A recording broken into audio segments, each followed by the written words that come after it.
warahmatullahi wabarakatuh. Waalaikumsalam Waalaikumsalam warahmatullahi wabarakatuh.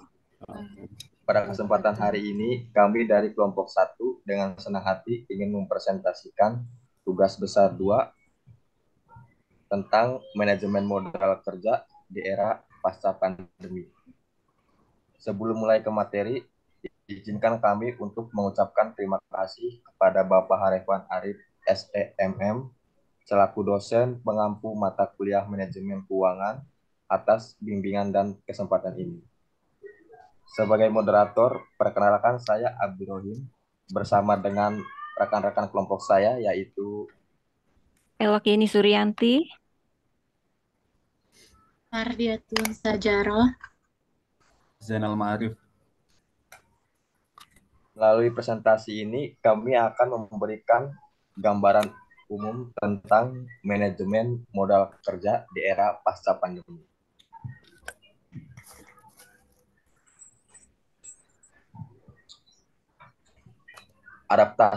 Adaptasi pasca pandemi, perjuangan untuk pemulihan perekonomian global.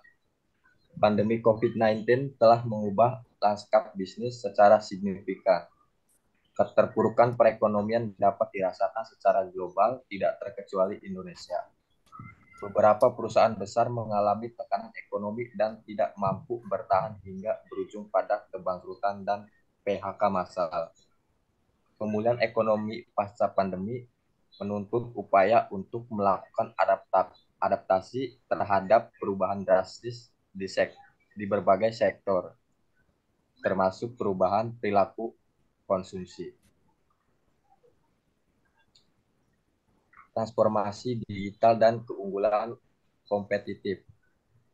Permasalahan kompleks yang dialami masyarakat global yang kehilangan pekerjaan sebagai karyawan perusahaan telah mendorong sebagian masyarakat berwirausaha mencari alternatif sumber pendapatan dengan beralih ke UMKM atau usaha mandiri kecil menengah.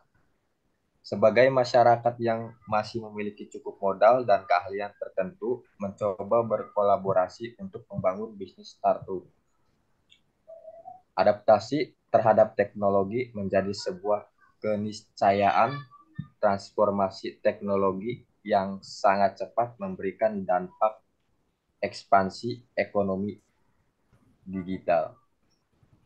Bisnis dengan manajemen keuangan yang baik dan mampu mengakomodasi perubahan teknologi dengan cepat lebih mampu bertahan karena telah memiliki keunggulan kompetitif. Selanjutnya, pembawaan materi akan dilanjutkan oleh rekan saya yaitu Saudari Yeni. ya terima kasih Saudara Abdurrahman. Di sini saya akan mempresentasikan tentang tren analisis pertumbuhan bisnis pasca pandemi. Lonjakan bisnis startup. Menurut databox.com, Indonesia menjadi salah satu negara dengan jumlah startup terbanyak pada tahun 2022, menunjukkan tren pertumbuhan yang signifikan dalam ekosistem startup.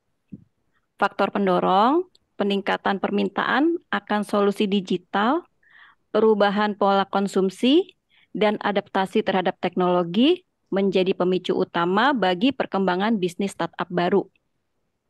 Pemahaman bisnis dan kekurangan pemahaman pengelolaan keuangan. Meskipun bisnis startup mengalami lonjakan, akan tetapi bisnis ini tidak diikuti dengan pemahaman yang baik tentang manajemen keuangan.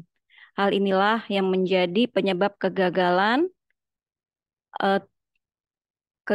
bisnis startup di awal-awal masa operasinya.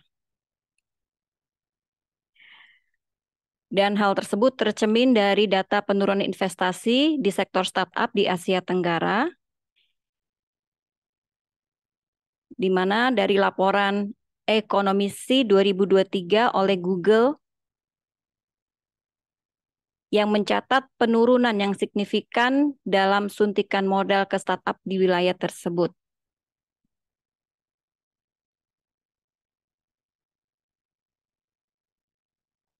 Selanjutnya, pemahaman mengenai modal kerja. Definisinya, modal kerja adalah dana yang diperlukan oleh suatu bisnis untuk menjalankan usahanya. Modal kerja merupakan komponen krusial dalam proses bisnis yang mempengaruhi kelancaran operasional dan kesehatan bisnis. Pentingnya manajemen modal kerja. Manajemen modal kerja sangat penting di era pasca pandemi karena meningkatkan likuiditas dan efisiensi operasional. Yang kedua, meningkatkan kemampuan perusahaan dalam menghadapi ketidakpastian ekonomi. Yang ketiga, meningkatkan kemampuan perusahaan dalam mengelola risiko keuangan. Yang terakhir yaitu meningkatkan kemampuan perusahaan dalam mengelola sumber daya terbatas. Selanjutnya, komponen modal kerja akan dilanjutkan oleh rekan saya,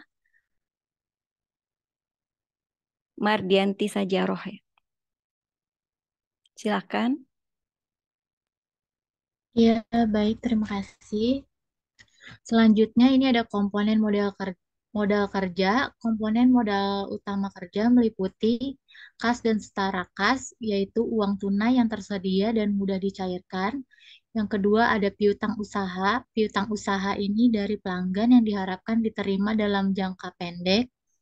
Yang ketiga ada persediaan barang-barang untuk dijual atau digunakan dalam produksi. Yang keempat ada utang usaha, yaitu kewajiban jangka pendek kepada pemasok dan kreditor. Slide selanjutnya, Kak.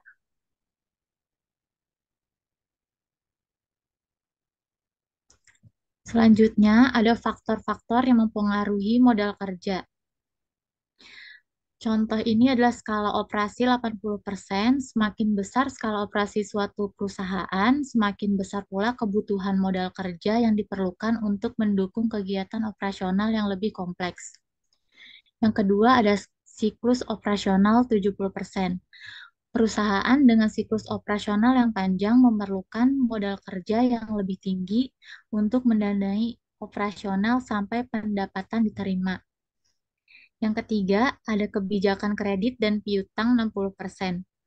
Kebijakan kredit yang lebih lunak kepada pelanggan dapat meningkatkan piutang dan memerlukan modal kerja yang lebih besar.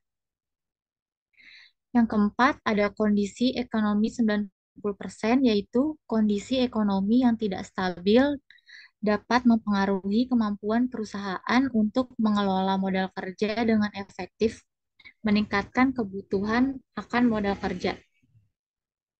Selanjutnya akan dilanjut oleh teman saya, yaitu Zainal Ma'arif. Siap, saya akan melanjutkan presentasi dari Mardiatun Sajaroh.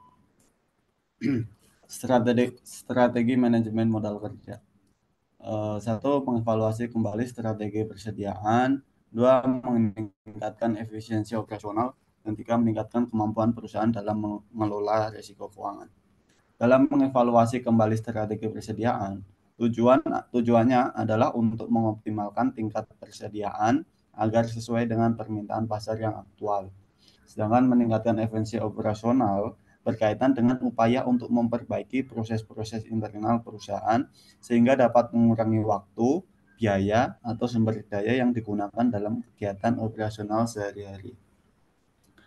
Terus meningkatkan kemampuan perusahaan dalam pengelola risiko keuangan. Ini mencakup risiko likuiditas, risiko kredit, risiko operasional, dan risiko pasar. Selanjutnya meningkatkan kemampuan perusahaan dalam mengelola sumber daya terbatas. Strategi ini fokus pada pengoptimalan penggunaan sumber daya terbatas yang dimiliki perusahaan, baik itu dalam hal finansial, tenaga kerja, atau aset lainnya. Boleh dilanjut. Manfaat manajemen modal kerja. Satu, meningkatkan likuiditas dalam efisiensi operasional, yaitu memastikan ketersediaan dana yang cukup untuk operasi sehari-hari, mengurangi biaya-biaya tidak produktif yang terkait dengan kekurangan likuiditas. Dua, meningkatkan kemampuan perusahaan dalam menghadapi ketidakpastian ekonomi, mengembangkan fleksibilitas finansial untuk menanggapi perubahan kondisi ekonomi.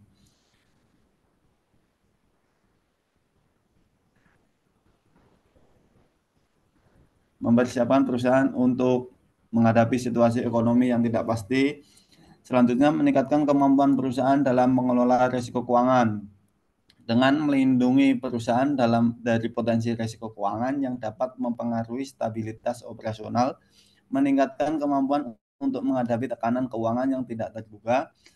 Dan poin nomor 4, meningkatkan kemampuan perusahaan dalam mengelola sumber daya terbatas, seperti mengoptimalkan penggunaan aset dan kewajiban lancar perusahaan, serta memastikan alokasi yang efektif dari sumber daya yang tersedia untuk mencapai tujuan-tujuan strategis perusahaan. Boleh dilanjut?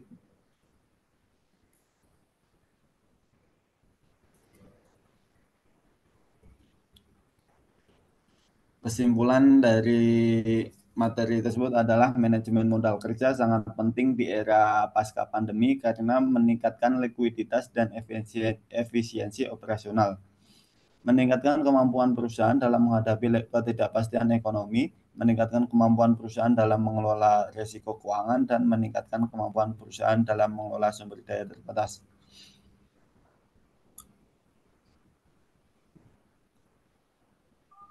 Terima kasih presentasi dari kami.